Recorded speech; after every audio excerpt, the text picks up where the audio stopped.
සුන්දර නෙළුම් තැන්නට ලස්සන උදෑසනක්. අද නෙළුම් තැන්නට බොහොම සුන්දර අමුත්තෙක් එනවා. ගොඩාක් වැඩවල හිරවෙලා හිටියත් එයාගේ චූටි නැන්දගේ ඉල්ලීම නිසා සෙනුරි අද නෙළුම් තැන්නට එනවා. ඒ නිසා දෝ වෙනදාටත් වඩා අද මුළු පරිසරයම සුන්දර වෙලා. නෙළුම් තැන්න ගමේ ඉන්න වංශවත්ම පරම්පරාවෙන් තමයි සෙනුරිත් පැවතගෙන එන්නේ. මේ සෙනුරිගේ තාත්තගේ මහගෙදර. එහෙ දැන් ඉන්නේ චූටි නැන්දයි එයාගේ පුතයි විතරයි. සෙනුරි පුංචි වයසේදී සඳුන් මල්ලිත් එක්ක එකටමයි මේ ගෙදර හැදුනේ. ඒ ටික කාලෙකින් සෙනුරිගේ තාත්තා මුළු පරම්පරාවත් එක්කම ප්‍රශ්න ගොඩාක් දාගෙන ඇමරිකාවට ගියා. ඒත් එක්කම සෙනුරිටයි අම්මටයි එහෙට යන්න වුණා. පුංචි කාලේ දැක්කට පස්සේ සෙනුරි සඳුන්ව දැකලා තිබුණෙත් නැහැ. සඳුන් චිත්‍රාඳින්න වැව ළඟට ගියා කියලා දැනගත්තම සෙනුරි යනවා සඳුන්ව හොයාගෙන. සඳුන් හොඳ පෙනුමක් තියෙන කඩිසර තරුණයෙක්. ඒත් සඳුන් පුංචි වයසේදී හොඳින් අකුරු එකට එකතු කරලා වචන ගොතපු පුංචි කොළු ගැටයෙක් වුණත් ටිකක් ලොකු වෙද්දි සඳුන්ගේ මුවෙන් වචන පිට වුණේ නැහැ.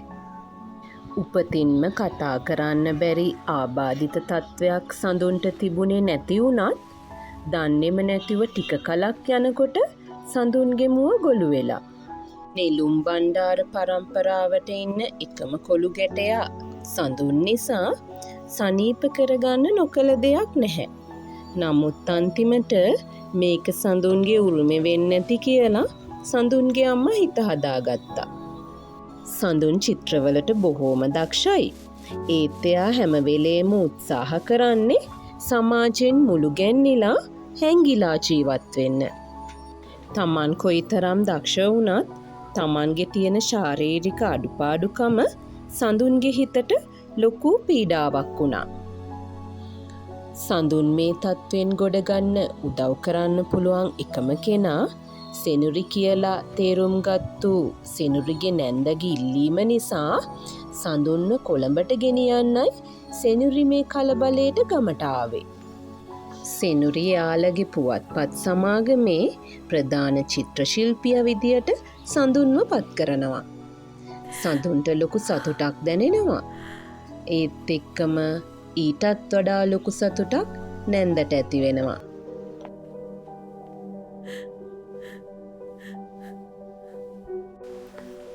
සෙනුරි සඳුන් එක්ක ගම බලන්න යනවා. මුලින් ගම බලන්න යන්න සඳුන්ගේ ලොකු කැමැත්තක් තිබුණේ නැහැ. ඒත් අන්තිමේදී එදා දවස පුරාම සෙනුරි එක්ක ගම පුරා ඇවිදින එක සඳුන්ට බොහොම විනෝදයක් වුණා. දහසකුත් වැඩ අතර හිරවෙලා හිටිය සෙනුරිටත් මේක අලුත් අත්දැකීමක් වුණා. එදා දවසේ සෙනුරි සඳුන් සමග බොහෝම ලිංගතව ගත කළා. සෙනුරිටත් සඳුන්ටත් එයාලගේ පුංචි කාලේ මතක් වුණා. සෙනුරි එක්ක කාලය ගෙවන්න සඳුන් පුංචි කාලේ ඉඳලම ආසයි. මේ හේතුවෙන්ම සඳුන් කොළඹ එන්නත් පොරොන්දු වුණා. හිතුවේවත් නැති විදියට සෙනුරිට පහුවදා උදෙන්ම කොළඹ යන්න වුණා රැස්වීමකට. උදේ පාන්දරින් ගිය නිසා සඳුන්ට කියන්නේවත් නැතුවයි සෙනුරි ගියේ. කොයිතරම් සැප සම්පත් තිබුණත් සුව පහසු නිදන කාමර තිබුණත් සඳුන් ඒවායේ නිදාගත්තේ නැහැ. බොහෝම සරලව තිබුණු පුංචි කාමරයක එයාගේ බලු සුරතලත් එක්ක තමයි සඳුන් වැඩිපුර ජීවත් වුණේ. තමන්ට තියෙන ශාරීරික අඩුපාඩුව නිසා සඳුන් ගොඩක් වෙලාවට සමාජයෙන් හැංගිලා ඉන්නයි උත්සාහ කළේ. සඳුන් අම්මා එක්ක වුණත් වැඩි සම්බන්ධයක් නැහැ. සෙනුරි කොළඹ යනකොට සඳුන්ට ලියුමක් ලියලා තියලයි ගියේ.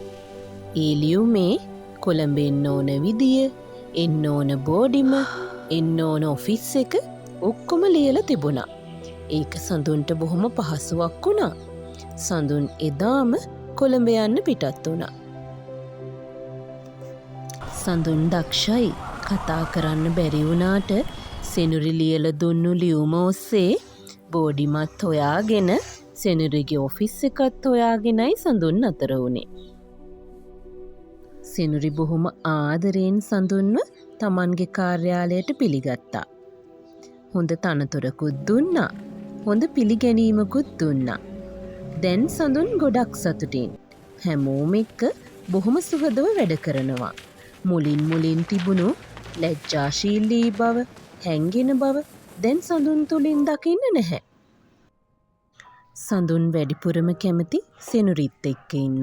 සෙනුරිත් එක්ක ගැවසෙන්න. සෙනුරිගේ දිහා බලන් ඉන්න. සෙනුරිත් එක්ක රැස්වීම් වලට යන්න.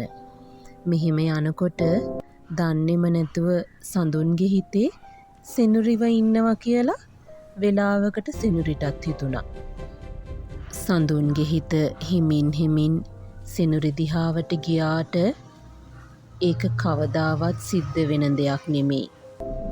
දැනටමත් සෙනුරිගේ තාත්තා සෙනුරිව ඇමරිකාවේ ඉන්න ලොකු ව්‍යාපාරිකයෙකුට තීන්දුව කරලා ඉවරයි. අනික කොහොමටත් සෙනුරිගේ තාත්තා සඳුන්ට කැමති වෙන්නේ නැහැ.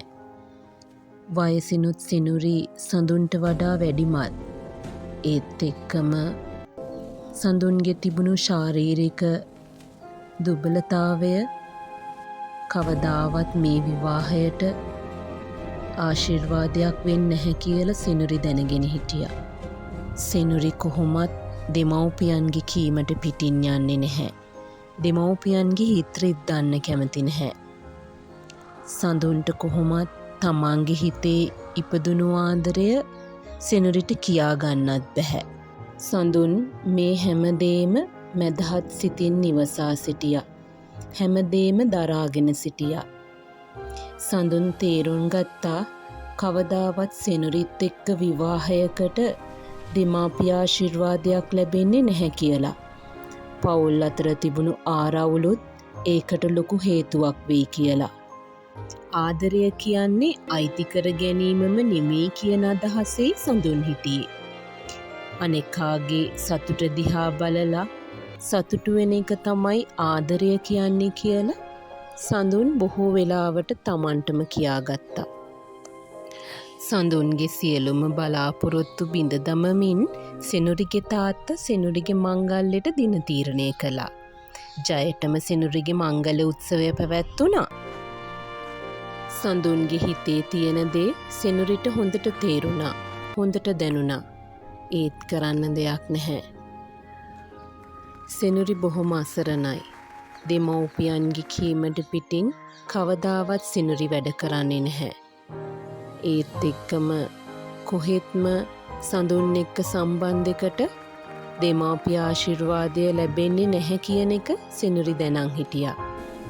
අද සමාජයේ ගොඩක් වෙලාවට තමන්ට අයිති වෙන්නේ නැති දේ වෙන කෙනෙකුට අයිති වෙනව බලන් ඉන්න හුඟක් අයට බැහැ. නමුත් සඳුන් ඊට වඩා ගොඩක් ඉහළට ගිය මනුෂ්‍යත්වයක් තිබුණු කෙනෙක්. සඳුන් සෙනුරි දිහා බලලා සතුටු වුණා. සෙනුරිට හානියක් වෙන කිසිම දෙයක් කරන්න සඳුන් උත්සාහ කළේ නෑ. තමන්ගේ හිතේ ඇති වුණු ආදරය එහෙමම යටපත් කරගෙන ගොඩාක් සතුටින් සෙනුරි දිහා බැලුවා.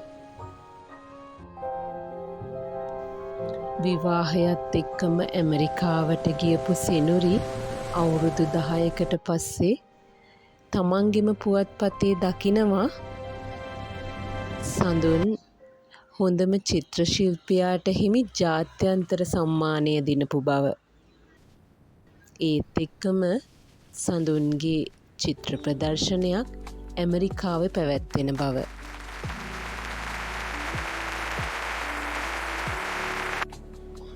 කොහොම හරි සෙනුරි සඳුන්ට මූණ හංගගෙන දවස් 2ක් මේ ප්‍රදර්ශනය බලන්න යනවා.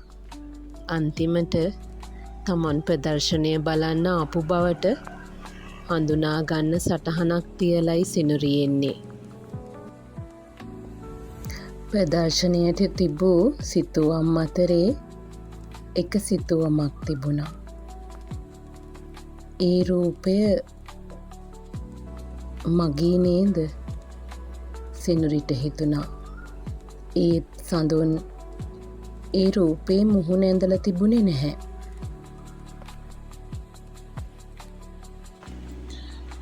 සිනුරි ප්‍රදර්ශනයේ තියෙන සමරු පොතේ සටහනක් තබනවා.